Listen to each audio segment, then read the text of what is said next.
Archaea bacteria की बात तो हमने कर ली पिछले टॉपिक में। आप सबको पता है कि archaea bacteria are unicellular organisms. अब ये यूनिसेलुलर ऑर्गेनिजम्स यूकैरियोट्स कैसे क्रिएट किए, किस तरह क्रिएट किए, अगेन उसके लिए हमारे पास जो है वो 2 डिफरेंट थेरीज हैं। पहली थेरी का नाम मेम्ब्रेन इन्वेजिनेशन थेरी है और दूसरी थेरी का नाम एंडोसिम्बायोसिस थेरी है।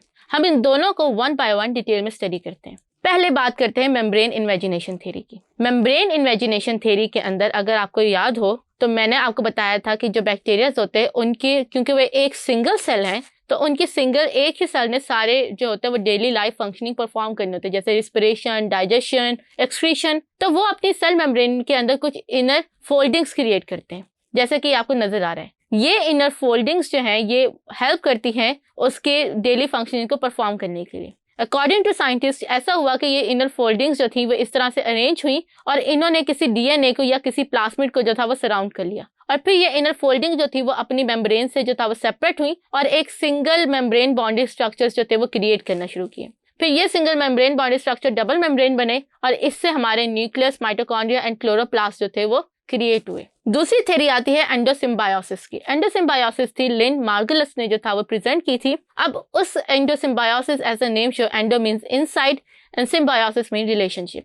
इसकी कहानी कुछ इस तरह है कि एक लार्ज एनाएरोबिक बैक्टीरिया ने एक स्मॉल फोटोसिंथेटिक बैक्टीरियम को जो था वो इंजेस्ट किया, यानी कि खा लिया। तो बजाय कि वो उसे खा के डाइजेस्ट करता, उसने अपनी बॉडी के अंदर उसे प्लेस दे दी और उन्होंने एक रिलेशनशिप क्रिएट किया। जो फोटोसिंथेटिक बैक्टीरिया था वो उसको फूड प्रोवाइड करता था और जो लार्ज एनाएरोबिक बैक्टीरिया था वो उसको वो एनवायरनमेंट, सेफ एनवायरनमेंट प्रोवाइड करता था जिसमें वो सर्वाइव करे।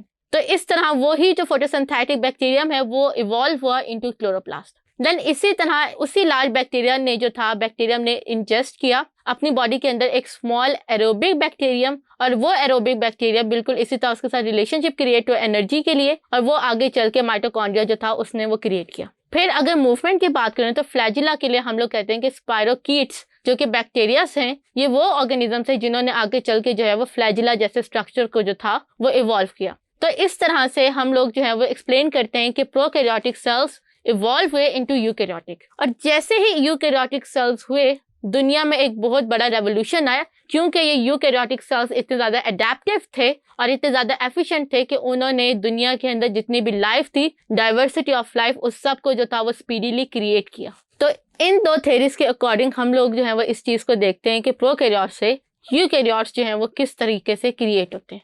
Thank you.